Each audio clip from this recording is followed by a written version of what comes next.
Assalamualaikum warahmatullahi wabarakatuh. Selamat pagi, selamat siang, dan selamat malam bagi kalian semua yang menonton em, episode kedua dari podcast BEM Sti Madani Balikpapan. Sebelumnya perkenalkan, nama saya Adelia Rahmawati dan mungkin kakak yang di sebelah saya ini bisa memperkenalkan diri terlebih dahulu, Kak. Baik, siap. Assalamualaikum warahmatullahi wabarakatuh.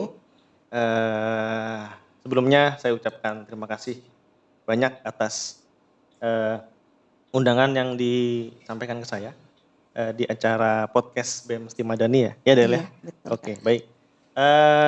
Saya perkenalkan diri dulu. Nama saya Faisal Tofwandi. Usia 37 tahun. Tinggal di Balikpapan. Status sudah berkeluarga. Bekerja di salah satu perusahaan swasta di Balikpapan, bergerak di bidang minyak dan gas. Saya alumni kampus Sti Madani tahun 2009. Oh ya, luar biasa. Tahun 2009 itu baru dibangun gak sih, Kak? 2009 yang saya ingat adalah pertama kalinya, dulu namanya AAB ya. Dulu namanya AAB Akademi Akuntansi Balikpapan. Jadi kalau namanya Akademi Akuntansi ya setahu saya dulu mata pelajarannya lebih fokus ke akuntansi saja. Belum berkembang sampai sekarang. Sekarang sudah cukup banyak ya perkembangan. Akhir saya kuliah di Akademi Akuntansi Balikpapan. Setelah itu di tahun 2009 kalau tidak salah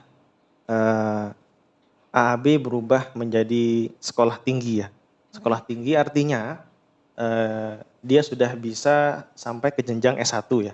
Kalau dulu AAB masih D3 ya kan? D3 sudah S1. Setelah 2009 ingat saya berubah jadi Sti Madani, Sekolah Tinggi Ilmu Ekonomi Madani ya, dengan lambang yang fenomenal tuh apa? Kayak Lambang cakar seperti tinggi, cakar di dalam tameng itu, seperti lambang-nya Monster Energy. Ya, tameng itu ya, ada maknanya kalau salah. Dulu Bapak almarhum Arif Fadilah itu sempat memberikan sedikit info ke saya, Pak lambangnya kalau seperti itu. Wah, ada historinya tuh salah seperti itu. Berubah jadi Sti Madani, saya lulus jenjang D3 ya, D3 akuntansi. Seperti itu perkenalannya ya. Kak Faisal ini kan lulusan di Sti Madani nih. Menurut Kak Faisal setelah dari Sti Madani ini ketika bekerja apa sih yang bisa diambil dari mungkin ilmu dari Ya. yang sudah diajarkan di Sti Madani ini apakah terpakai lagi di Ya. kerja gitu? Baik, saya coba jelaskan dengan versi saya dulu ya. Ya, Karena boleh. saya yakin semua mahasiswa memiliki kesan macam-macam dari tempat dia belajar ya. Tapi saya berusaha menjelaskan versi saya dan apa yang saya rasakan di Sti Madani atau Akademi Akuntansi Balikpapan ya. Jadi gini, jujur saya itu dulu sekolahnya di Technical High School atau sekolah di jurusan otomotif. Tepatnya di STM Negeri 1 Sepinggan, SMK Negeri 1. Jurusan Teknik Otomotif. Bayangin ya, dari otomotif saya langsung berubah harus belajar akuntansi dulu. Nah, kenapa saya dulu pilih akuntansi? Karena waktu itu kebetulan pekerjaan saya banyak menuntut saya untuk paham di akuntansi. Akhirnya saya pilih kuliah di AAB. Dan AAB atau Sti Madani banyak sekali membantu saya.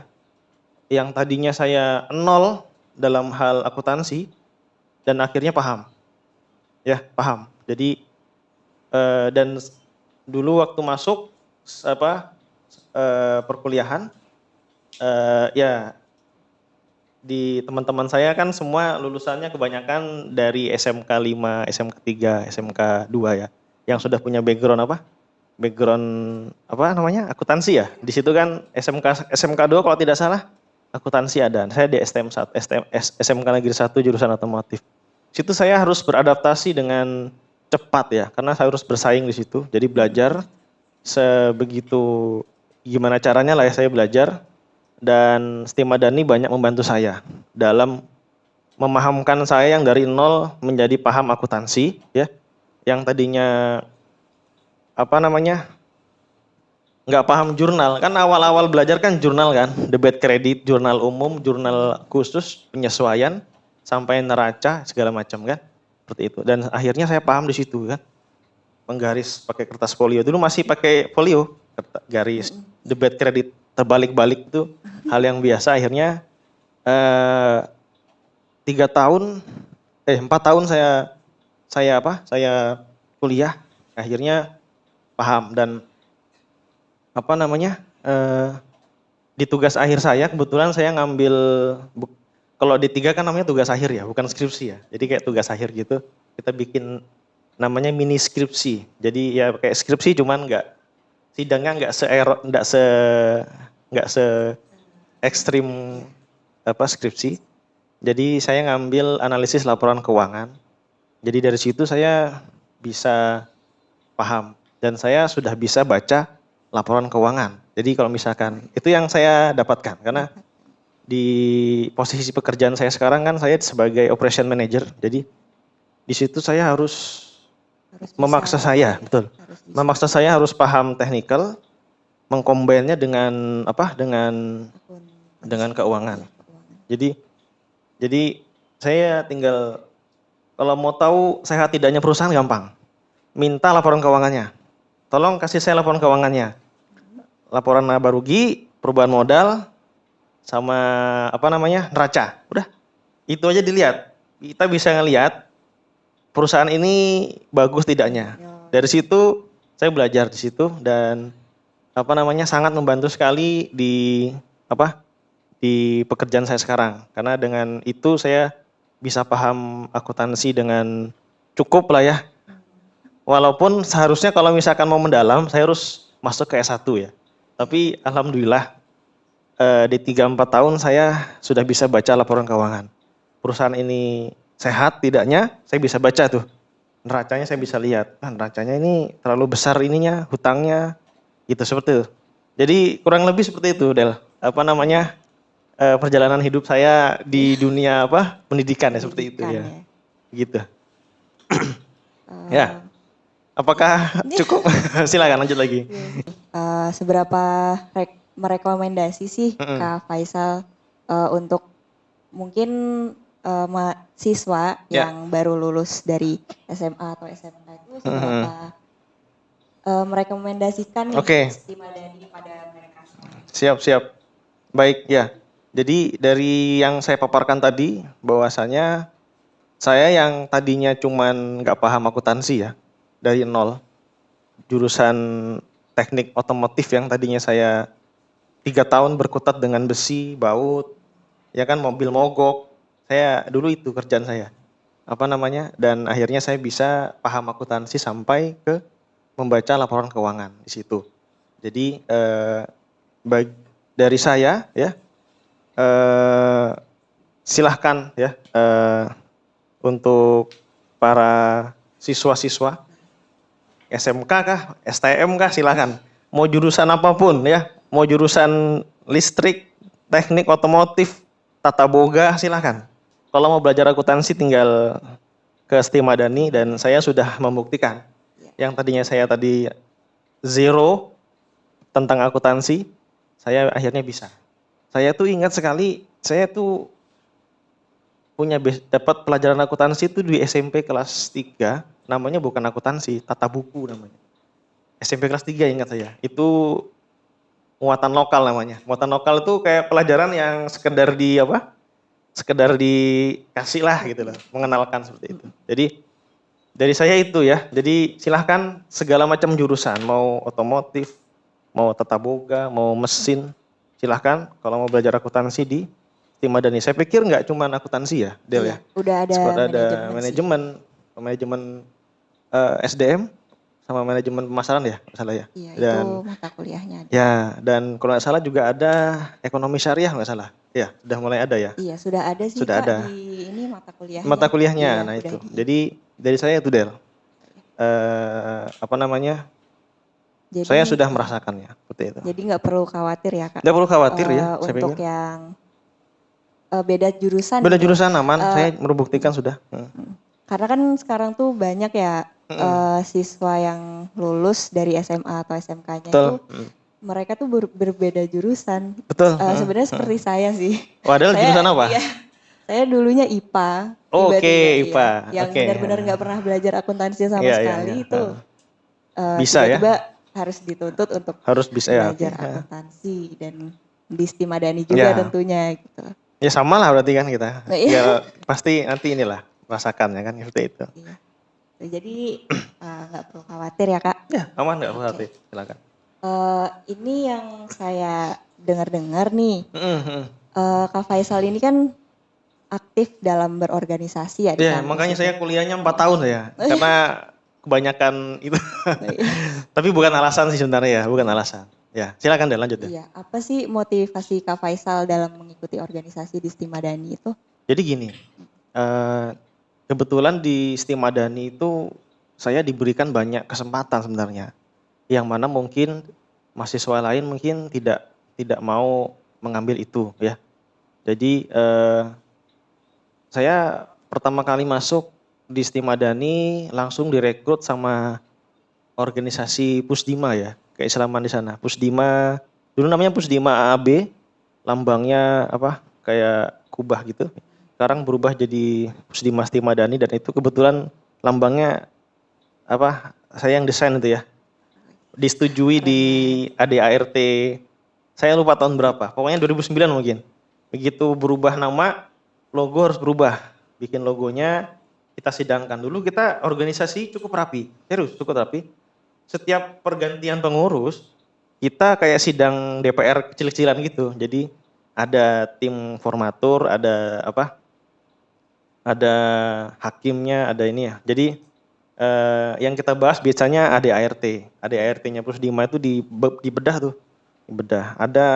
Apakah ada poin-poin yang sudah tidak relevan lagi dengan apa? Dengan ini gitu. Dibedah dan bisa seharian. Dulu seperti itu, tapi perubahan apa? Zaman saya kurang paham. Jadi saya pertama di Pusdima Siti Madani menjabat sebagai ketua dan ketua itu kalau tidak salah berapa tahun ya, 2 periode mungkin ya, 2 periode. Habis itu aktif juga di Formusba, Forum Mahasiswa Muslim Balikpapan. Awalnya saya jadi sekben, sekretaris bendahara. Formusba itu adalah kalau di Siti Madani kan ada Pusdima. Kalau di Uniba ada lagi, saya lupa namanya. Terus di Stikom ada, Stipan ada. Jadi semua apa? Semua kampus ada organisasi keislaman di situ. Dan kita harus ada wadah yang menyatukan nih. Namanya Formusba. Gitu. Forum Mahasiswa Muslim Balikpapan. Jadi Balikpapan ya itu. Sebalikpapan. Sebalikpapan namanya Formusba, nanti sekaltim ada lagi namanya FSLDK. Itu pusatnya di Unmul nggak salah. Di Unmul kan di Samarinda kan ada beberapa kampus ya. Ada Unmul, Polnes, Poltek dan segala macamnya. Jadi itu. Dan berkumpulnya apa seluruh organisasi kampus itu banyak yang dibahas ya. Bahas ya seputar masalah apa namanya? Keislaman, masalah sosial, masalah perkembangan kampus, misalkan saling sharing antara di kampus A, kampus B seperti apa. Dan nanti kita ada namanya Sarasehan LDK itu bergiliran setiap tahun bergilir seperti itu. Nah, setelah itu saya jadi ketua Formusba. Setelah jadi ketua Formusba kalau nggak salah 2 tahun, saya habis itu selesai. Tapi saya berusaha untuk masih aktif dulu, masih sering ke kampus saya. Bantu adik-adik Pusdima dulu yang masih belajar, saya berusaha bantulah dari sisi apa namanya kegiatan apa, terus bantu dari sisi inilah keilmuan lah ya, misalkan butuh apa, saya bantu kasih saran-saran aja seperti itu. Jadi ke situ dan dari situ sebenarnya kenapa kuliah saya itu tertunda 4 tahun, ini ada ceritanya sebenarnya. Jadi saya itu nikah itu di semester berapa saya lupa ya, 3 nggak salah. semester 3, ya kan. Dengan istri saya juga kuliah di Istimadani. Habis itu nikah, habis itu semester berapa istri saya hamil. Ingat sekali istri saya hamil itu hamil 9 bulan tuh di semester akhir. Lagi bikin tugas akhir tuh. Nah itu, jadi saya juga tugas akhir. Istri saya tugas akhir. Saya juga bikin tugas akhir, dia juga bikin ya. Nah tapi istri saya sudah karena perutnya besar, jadi duduk nggak bisa lama-lama nih. Duduk bentar, gini, aduh nggak kuat nih. Nah ini sudah. Nih saya bantuin ketik. Jadi ini harus ada yang berkorban nih. Jadi kalau misalkan istri saya nggak lulus tahun ini, bakal tertunda lama karena begitu melahirkan pasti punya anak dong. Punya anak, tambah repot. Akhirnya sudah, kamu harus lulus tahun ini. Saya biar nunda kelulusan selama setahun. Jadi saya nganterin istri itu bimbingan. Kan bimbingan tuh kan dosen tuh kan nggak tentu kan. Kadang malam, kadang dosen misalkan kita ditunjuk dosennya A. Dosennya A ini kita harus ngikut jadwal dia. Misalkan saya hanya bisa bimbingan jam 9 malam, ya udah. Jam 9 malam kita harus datang ke rumahnya, harus bimbingan seperti itu. Jadi itu akhirnya saya tertunda setahun karena harus membantu istri saya lulus dulu nih. Jadi supaya lancar seperti itu. Nah, setelah itu istri saya lulus baru saya juga lulus. Dan alhamdulillah itu pun banyak sekali saya dibantu dosen ya, karena mungkin dosen sudah ngelihat, sudahlah, cepat sudah bikin skripsimu, biar saya lulus. Jadi alhamdulillah ya, banyak sekali dibantu saya dengan dosen-dosen di baik-baik ya, Istimadani, banyak membantu lah, bimbingan juga saya dipermudah, mana yang susah, mana yang ini dipermudah. Jadi di situ dan dari situ saya jadi saya bisa simpulkan, saya aktif di organisasi itu hampir selama saya kuliah, 4 tahun ya, 4 tahun. Jadi walaupun saya nggak ngambil S1 manajemen, tapi saya sudah mempraktekkan ilmu manajemen di organisasi saya seperti itu. Jadi ya ada yang pasti tahu lah ya di BEM ya. Betul. Kita berusaha belajar kan, memanage orang kan kita kan. Berarti sama-sama pentingnya ya. Sama-sama penting ya. Jadi organisasi sama akademik menurut saya penting ya. Dan saya berusaha memaksimalkan itu dan alhamdulillah merasakan manfaatnya. Jadi sudah terbiasa. Bekerja nggak kagok kita. Jadi kita sudah terbiasa memimpin orang ya. Mengenal karakter orang. Dan pas kebetulan saya ditugaskan sebagai operation manager, jadi saya sudah terbiasa mengenal karakter orang. Wah ini karakter begini nih. Dulu saya juga gitu, saya itu dipaksa untuk mengenal karakter kampus, karakter mahasiswa, sorry ya. Jadi mahasiswa baru masuk nih, ada adik-adik yang dari SMA baru masuk, saya liatin wajah-wajahnya. Oh ini, oh begini.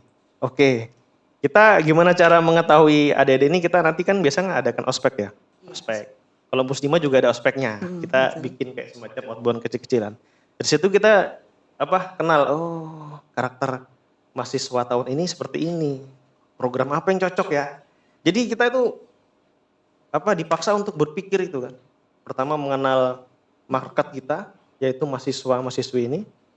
Habis itu menentukan strategi, mana yang bermanfaat buat dia, produknya apa. Jadi kita bikin rapat. Gimana nih karakter mahasiswa bikin. Habis itu saking detailnya dulu kita di Pusdima itu, kita memetakan karakteristik mahasiswa sampean. Saking detailnya. Mahasiswa Istimadani itu karakternya ada 4 misalkan. Karakter 1, suka organisasi, nggak suka karakter pertama, nggak suka organisasi, sukanya belajar. Karakter 2, suka organisasi, suka belajar dan macam-macam. Dan itu nanti kita persentasekan saking detailnya. Yang karakter 1 berapa persen? Sekian persen Pak. Ya udah, karena terlalu banyak mahasiswa yang kayaknya itu karakter yang sukanya belajar, fokus, tapi nggak suka organisasi. Berarti kita bikin program yang seperti ini. Seperti itu, saking seperti itunya. Jadi kalau saya tangkap itu adalah salah satu mata pelajaran kuliah manajemen pemasaran ya. Oh iya. Ya kan? Kalau manajemen SDM sama, kita yang tadinya mahasiswa itu nol ya. Iya. Nggak tahu organisasi, kita ajarin. Ajarin. Kita training, nanti kita kasih kesempatan dia jadi MC, mimpin rapat, manajemen SDM. Dapat semua sebenarnya. Cuman memang karakter saya mungkin nggak begitu suka belajar teori terus ya. Jadi saya senangnya praktek dulu.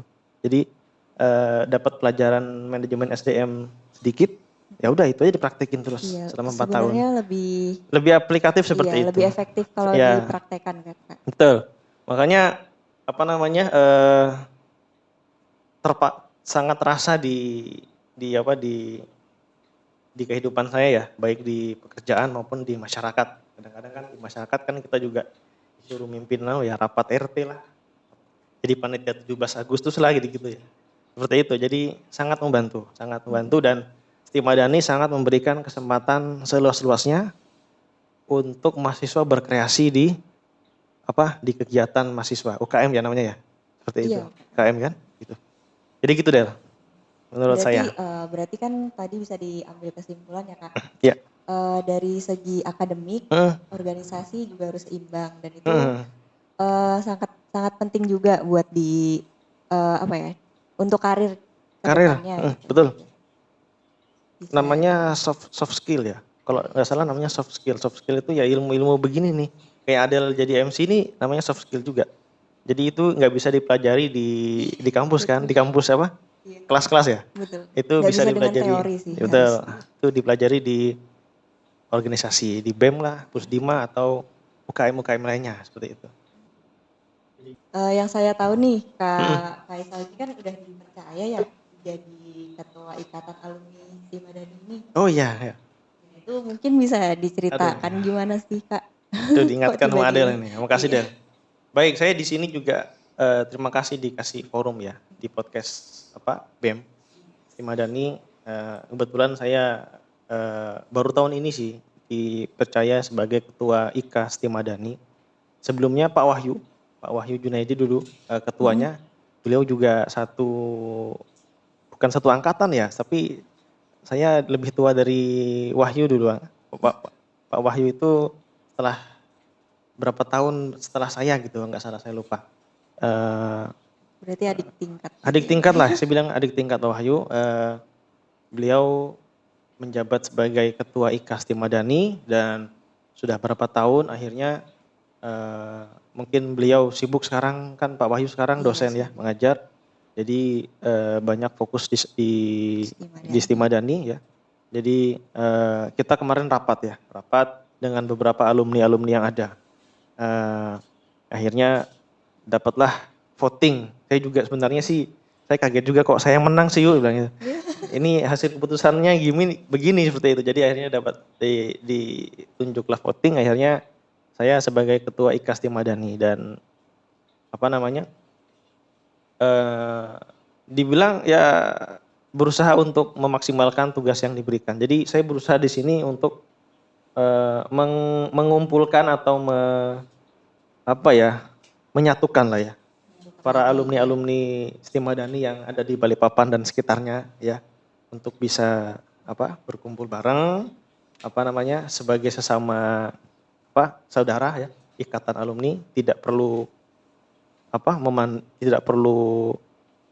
istilahnya tidak perlu sungkan atau tidak perlu berkecil hati mengenai background ataupun apa. Kadang-kadang kan biasanya nih kalau alumni itu enggan berkumpul tuh takut masalah istilahnya saya malulah kumpul ya, nggak perlu ya, kita semua sama saudara di sini yang pernah belajar di satu kampus di Balikpapan Stimadani.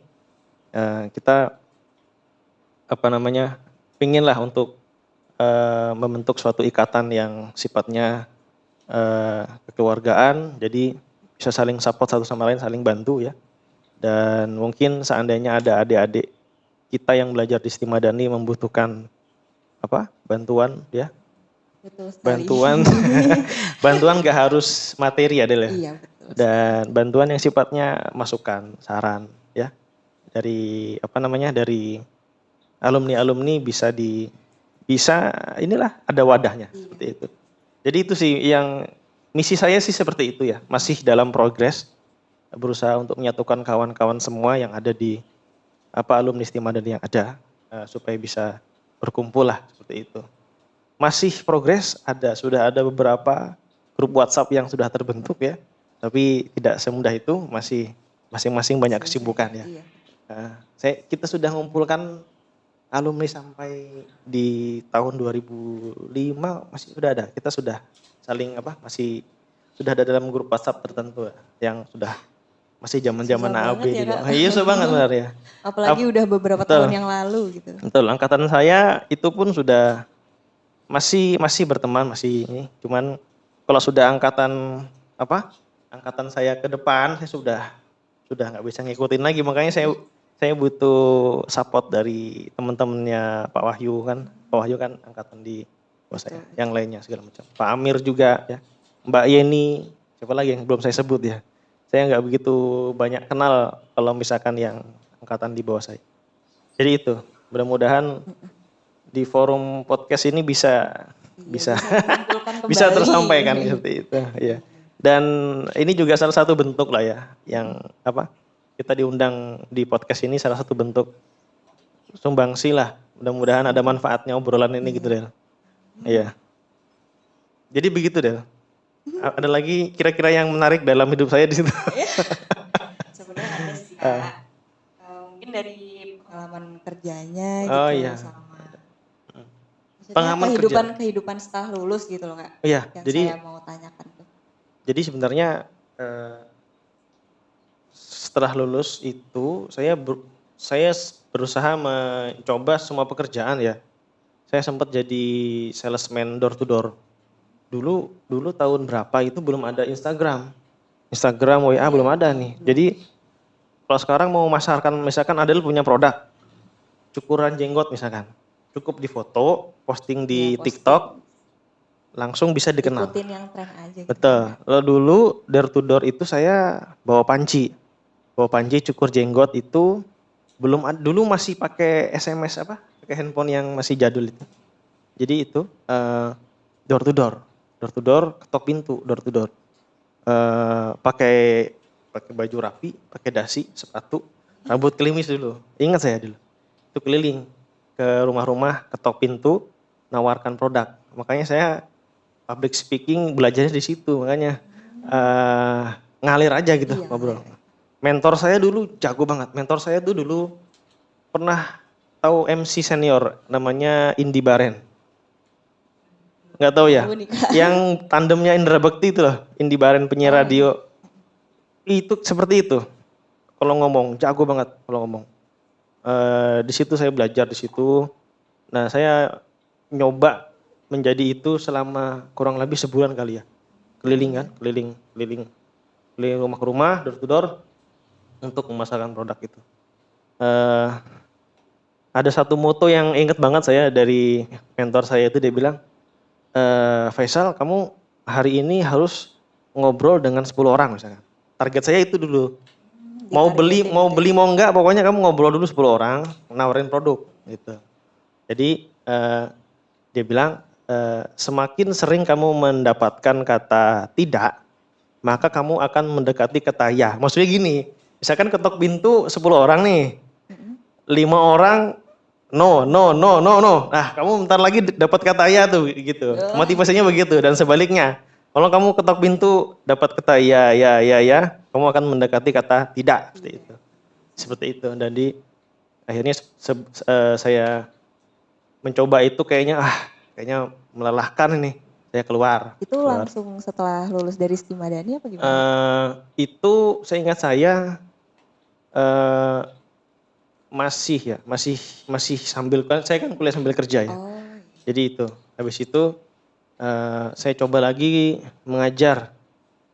Saya ingat dulu ngajar bahasa Inggris tuh di Jayabaya. Di Gunung Pasir itu ada masuk ke dalam namanya Bimbel Jayabaya. Saya belajar bahasa Inggris di situ. Ngajar SD bahasa Inggris. Akhirnya ini ada yang menarik ya. Saya ngajar SD di situ Inggris. Dilihat sama gurunya. Mas, sampean cocok sama anak-anak kayaknya. Sampean mau nggak nambah jam? Boleh Bu, nambah jam di mana? Di TK, TK di daerah apa? Marconi Atas. Saya nggak sebutkan namanya ya. Situ akhirnya saya coba deh ngajar TK. Ngajar TK bahasa Inggris. Pulang dari TK suara saya habis. Akhirnya saya stop Bu, nggak sanggup saya ngajar TK. Karena ngajar TK itu sulit. Kita harus memancing anak-anak supaya mau ngomong. Suara saya habis sampean, saking teriak-teriaknya harus bernyanyi segala macam. Akhirnya aduh sudah lah. Saya stop Bu, walaupun bayarannya oke. Saya cuma ngajar TK kan enggak bisa lama-lama kan. Paling-paling setengah jam. Setengah jam saya dapat 50.000 dulu. 50.000 dulu oke lah. Setengah jam 50.000 lumayan nih. Akhirnya tapi wah kayaknya jangan deh. Kayaknya saya harus banyak belajar untuk ngajar anak seperti itu. Akhirnya sudah saya enggak lagi. Nah, habis itu saya ke perusahaan yang sekarang ini. Yang sekarang ini pun saya awalnya dari sales dulu, salesman. Habis itu ke business development. Habis itu sekarang naik ke operation manager. Makanya saya bilang tadi, Del, akuntansi sangat membantu saya karena saya akan mengcombine technical dengan komersial, ya. Dan saya butuh nih, jembatan itu adalah akuntansi tadi itu. Saya di situ bisa menghitung biaya, ya kan? Keuangan ya. Jadi kebetulan di tempat saya ini kan perusahaan manufaktur ya. Manufaktur tuh berarti saya harus ngitung biaya bahan baku, biaya overhead berapa, tambah biaya langsung, tidak langsung, berapa cost-nya, margin berapa di situ. Saya di situ banyak belajar dari Stimadani di situ. Pasti nanti dapat deh pelajarannya itu deh, ngitung overhead cost tuh, yang bukunya lebar tuh. Lagi dipelajari. Nah itu kan, itu pusing kan, itu sudah. Saya di situ. Banyak banget materi yang ngitung.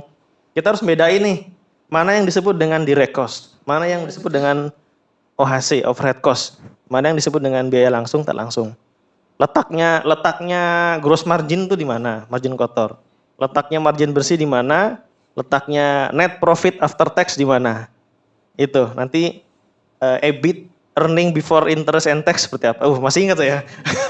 Karena setiap hari itu setiap meeting itu dibahas. Setiap meeting itu. Jadi dari situ saya belajar banyak. Yang tadinya dari zero, saya belajar bisa ngerti sampai istilah-istilah yang membingungkan seperti itu. Jadi sekarang saya sudah paham di situlah ya.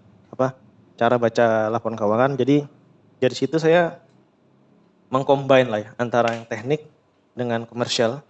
Dan saya bisa pasarkan ke pelanggan. Pak, harganya sekian. Bisa diskon nggak Mas? Saya bisa kurangin biaya dari sini nih. Oh bisa Pak. Jadi sudah kayak ngebayangin gitu sudah. Jadi sudah terbiasa. Jadi itu yang saya rasain itu setelah, dan itu membantu karir lah ya. Yang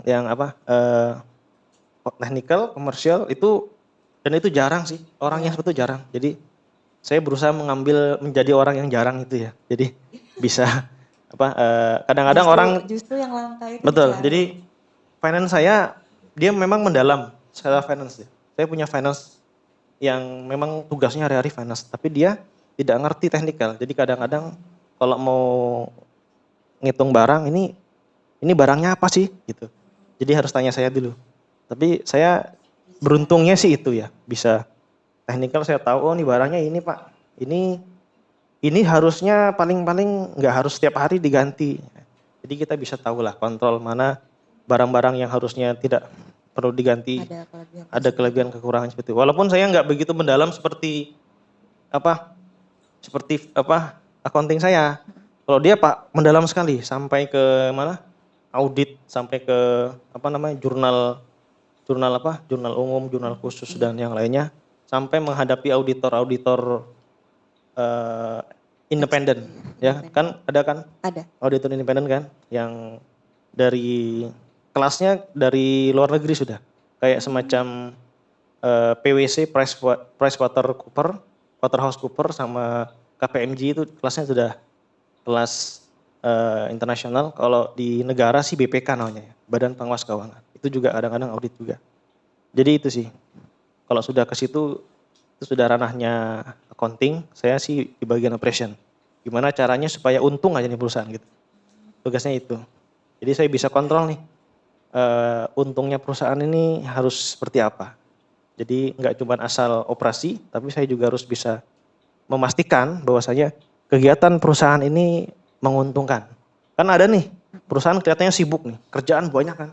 Tapi begitu tiap tahun dihitung, Pak ini kok NPAT-nya kok kok loss terus, kenapa? Pasti ada yang salah nih. Oh overhead cost-nya kegedean ini, harus dikurangin yang di area sini seperti itu. Jadi itu deh yang saya rasakan sih itu. Eh, Kak Faisal ini kan waktu pertama kali apa ya, sebagai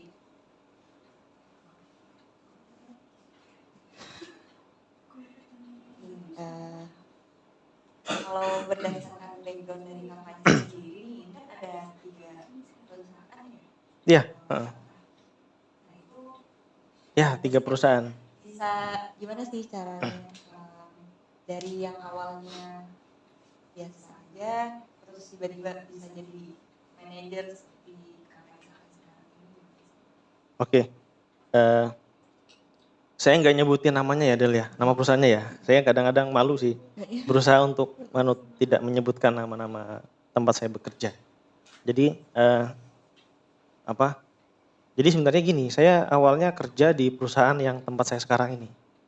Saya di situ berkarir lah ya, berkarir sampai di sales. Setelah di sales saya keluar. Keluar itu saya mencoba peruntungan di perusahaan lain. Salah satunya yang disebutkan itu. Yang pertama di perusahaan kompetitor. Kompetitor ini artinya saya di perusahaan A.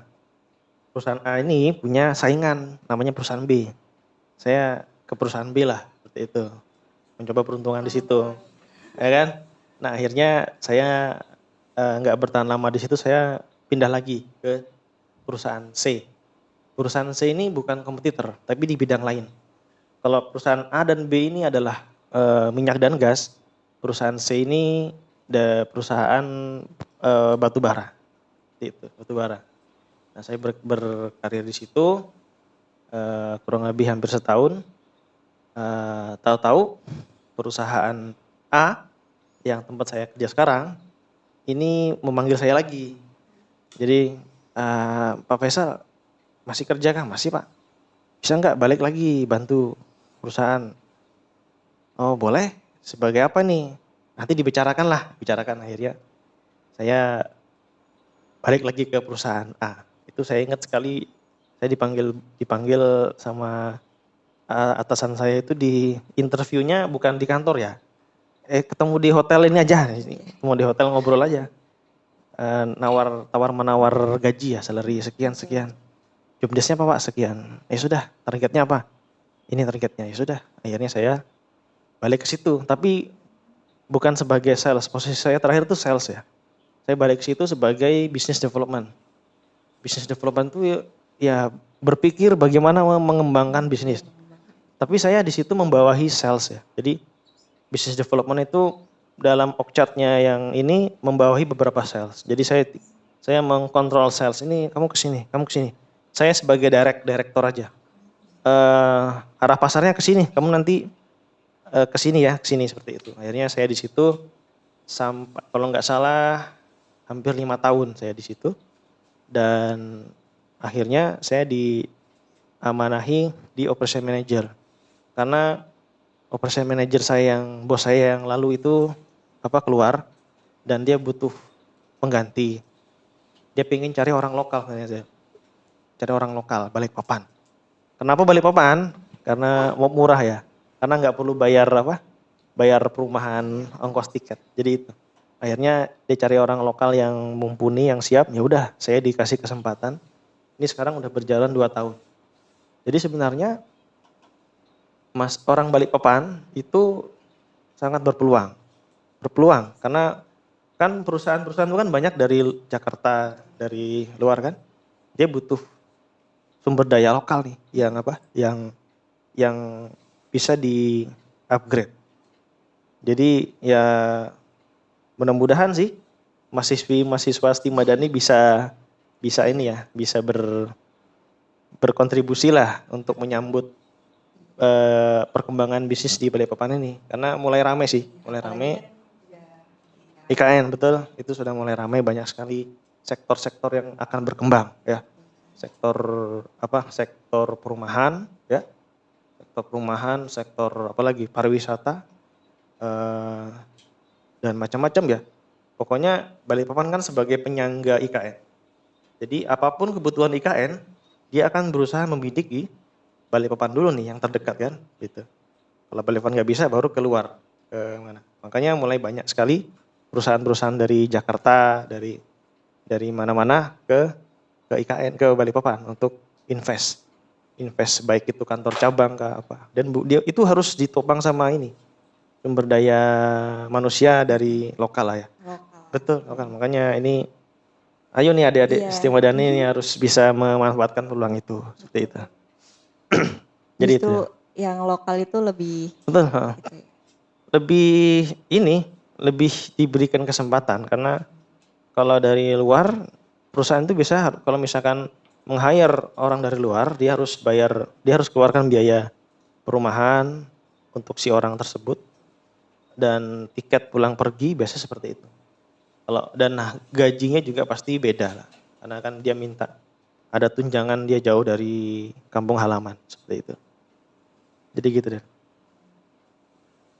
Ketika Kak Faisal kerja nih, kan ada tuh training gitu. Oh iya, betul. Kalau saya lihat nih banyak banget nih. Oh Kak iya. Faisal trainingnya. Betul.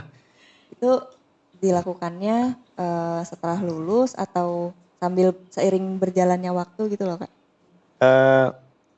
Ada yang berjalannya waktu, ada yang setelah lulus kayaknya. Tapi kebanyakan setelah lulus ya, karena saya lebih fleksibel waktunya. Jadi sebelum saya menduduki posisi yang sekarang ini, manajer operasi ini, saya dipersiapkan dulu supaya layak. Ya.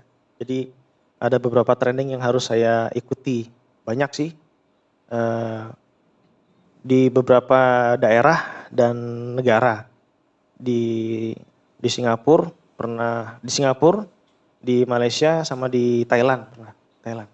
Di Singapura di Singapura saya ingat sekali ya, 2 kali, tapi dari situ saya bisa traveling secara gratis.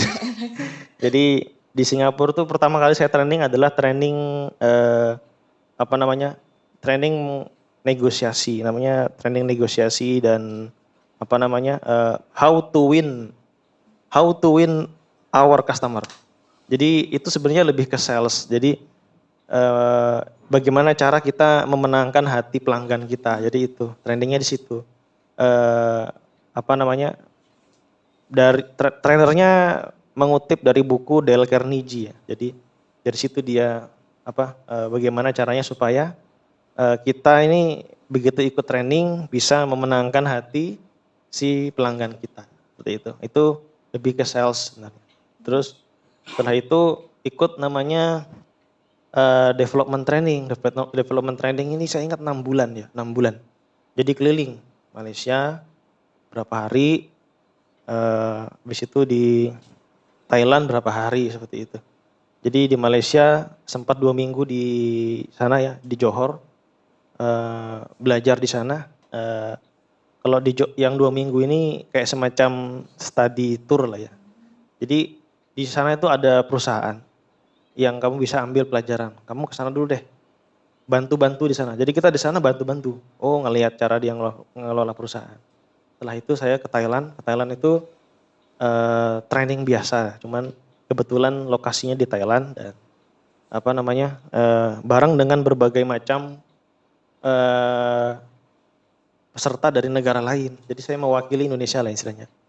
Situ awalnya saya agak minder ya. Jadi begitu ngumpul nih, ada dari Singapura, dari Malaysia banyak sama Thailand, dan dari Saudi ada sih. Saudi cuma 1 orang. Di situ saya pertama kenalan, terus yang ditanya biasanya universitas ya. Wah, universitasnya di sana universitas yang istilahnya yang bonafit lah. Jadi wah, saya Siti Madani. Oke, Siti Madani di mana? Indonesia, Balikpapan. Oke.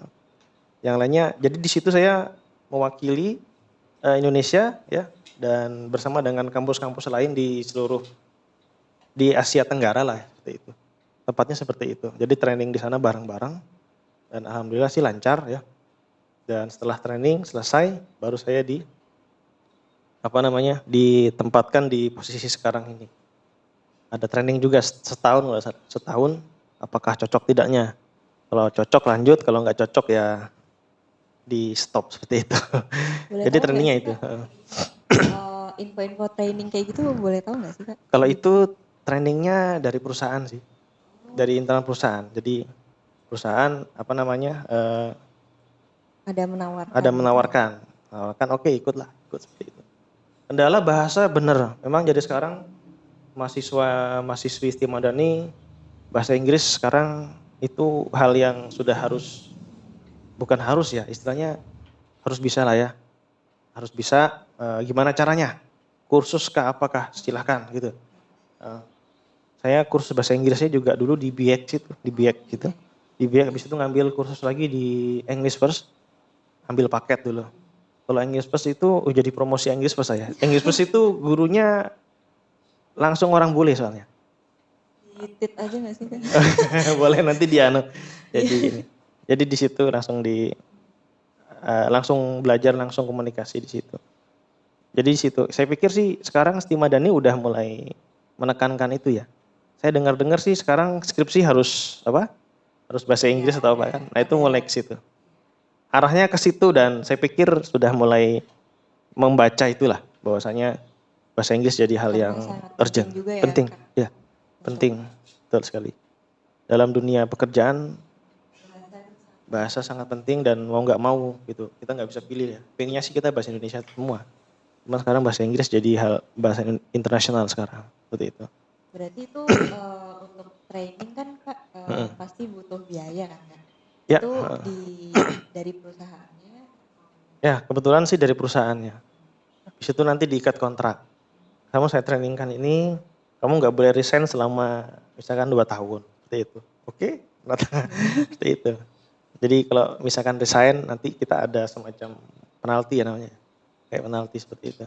Jadi oke, selama itu bermanfaat dan membantu, oke saya jalani seperti itu.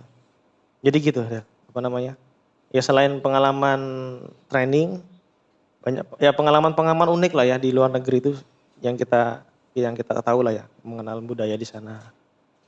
Dan cukup membuka wawasan kita lah mengenai dunia pekerjaan itu seperti itu. Biasa berarti ya, alumni Istima Madani ini ya. Sebenarnya banyak yang lebih hebat, cuman kan bukan hebat ya. Kita nggak bilang hebat, cuman kebetulan aja nih kita yang ngejalanin gitu lah. Tapi nggak bisa dibilang hebat. Ada juga Istima dan alumni yang lain yang lebih hebat, hanya dengan versi yang lain gitu loh. Saya sering ketemu kok beberapa alumni Istima Madani, wah menurut saya ini hebat banget nih. Hebat dari sisi yang lain, kontribusinya dia di bidang sosial, di bidang yang lain tuh menurut saya hebat-hebat. Makanya sebenarnya alumni Istima Madani itu luar biasa. Banyak yang orang-orang yang punya kontribusi bagus ya baik di lokal maupun nasional. Hanya saja ini perlu bisa kumpul bareng lah ya. Seperti itu. Mungkin ini kan lagi mau ngumpulin ya, Kak, ikatan-ikatan alumni yang hebat-hebat ini kan. Mungkin, semua hebat ya. Iya. Gimana? Mungkin ya, Kak, dengan adanya perkumpulan alumni ini, mungkin untuk bisa berbagi informasi lah. Oke, betul. Betul. Bisa saling berbagi. Ya benar itu. Itu hal yang wajar. Itu hal yang wajar. Ada beberapa perusahaan, ini saya ngomong aja. Perusahaan saya nggak sebutkan namanya, tapi ketika perusahaan itu banyak banyak alumni kampus tertentu, dia akan menarik yang lain tuh. Ke kampus ini aja. Kalau bisa ngambil di kampus ini aja. Nah, itu karena di perusahaan itu banyak alumni di kampus tersebut. Saya sih menemukan hal itu. Jadi historical ya. betul. Jadi itu hal yang menurut saya bisa diterapkan ya. Jadi bisa diterapkan ya. Yang penting kan kita paham lah ya, alumni Istimewa ini juga sudah cukup bersaing ya, bisa bisa bersaing. Dan di perusahaan saya itu ada alumni juga yang sudah bekerja di tempat saya. Saya salah satunya, sama ada satu lagi namanya Mas Muhsin ya. Itu alumni tahun berapa saya lupa, tapi dia alumni Istimewa Madani juga di bidang keuangan, dan kerjanya oke, teliti banget ya. Mas Muhsin itu di keuangan sekarang dia menghandle inventory ya di 3 lokasi, Balikpapan, Jakarta, sama di Duri. Duri itu di Pekanbaru, agak sedikit ke sejam lagi perjalanan. Jadi itu. Jadi so far nggak ada masalah gitu.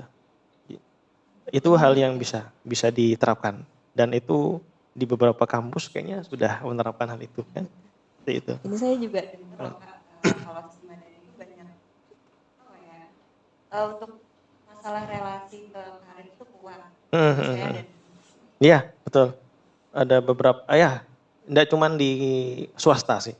Di mana? Di pegawai negeri juga sih, banyak sih. Iya, banyak. Istri saya pegawai negeri soalnya. Jadi dan istri saya tuh di dinas pemukiman. Dan beberapa alumni lain juga banyak di mana di pemerintahan, khususnya di Balikpapan, di kota Balikpapan ya.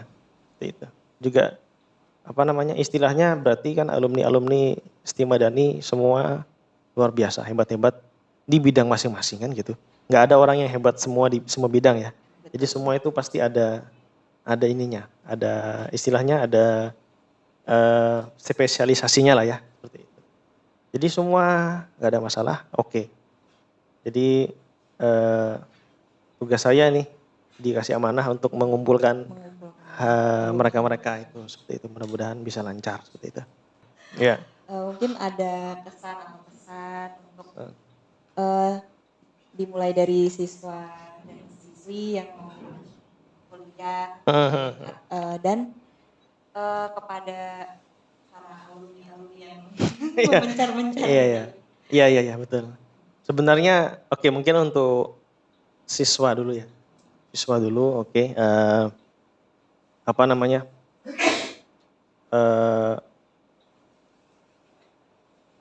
Untuk saya yakin juga di Balikpapan kan kampus sudah mulai berkembang ya, seperti itu. Jadi silahkan pilih jurusan yang ingin ditekuni ya. Nah, untuk akuntansi,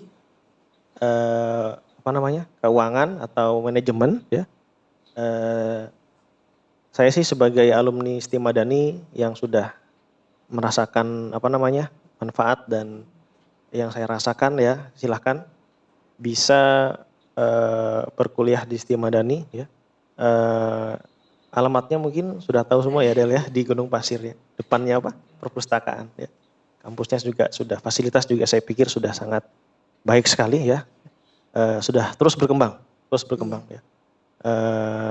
Apalagi sekarang sudah gedungnya sudah bagus ya.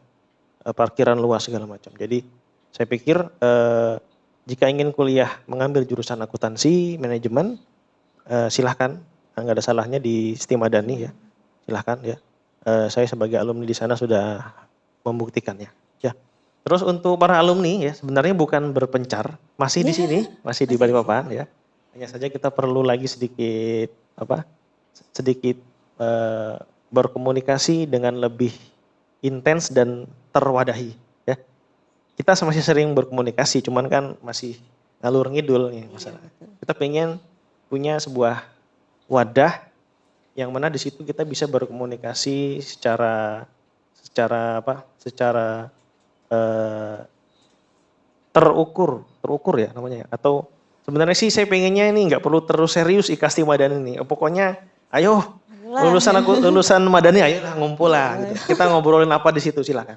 Kita mau bikin apa silakan. Saya nggak mau begitu banyak serius di situ. Jadi siapapun yang lulus Istimewa Madani, gabung di Istimewa Madani, ayo kita kumpul di situ, wadah di situ. wadah berkreasi, silahkan. Yang para alumni ingin membuat sesuatu, berkontribusi sesuatu, ayo kita bareng-bareng jalan di situ ya. Jadi sebenarnya bukan berserak, masih aja kita sering komunikasi, cuman karena kesibukan masing-masing ya, nggak ada masalah. Penting kita pengen ada satu wadah yang bisa menaungi kita seperti itu. Jadi gitu. Mudah-mudahan alumni reuni akbarnya bisa terlaksana. Ya mudah-mudahan terlaksana, nanti diinfokan lebih lanjut seperti itu. Amin. Ya. Sebelumnya terima kasih banyak karena Faisal sudah menyempatkan waktunya. Iya, sama-sama. Alhamdulillah kebetulan pas lagi kosong juga sih hari Minggu. Karena semoga bisa dapat manfaat sih dari podcast ini. Ya. Saya juga mohon maaf jika ada salah-salah kata tadi ya, Del ya, dan yang lainnya. Itu aja. Oke. Oke, kalau gitu mari kita sudahi saja podcast hari ini. Iya. Terima kasih banyak untuk Kak Faisal yang sudah menyempatkan hadir hari ini berbagi informasi kepada kita semua. Semoga bisa bermanfaat untuk semuanya. Kalau gitu terima kasih. Sampai jumpa di episode selanjutnya di podcast BEM Siti Madani Balikpapan. Dadah.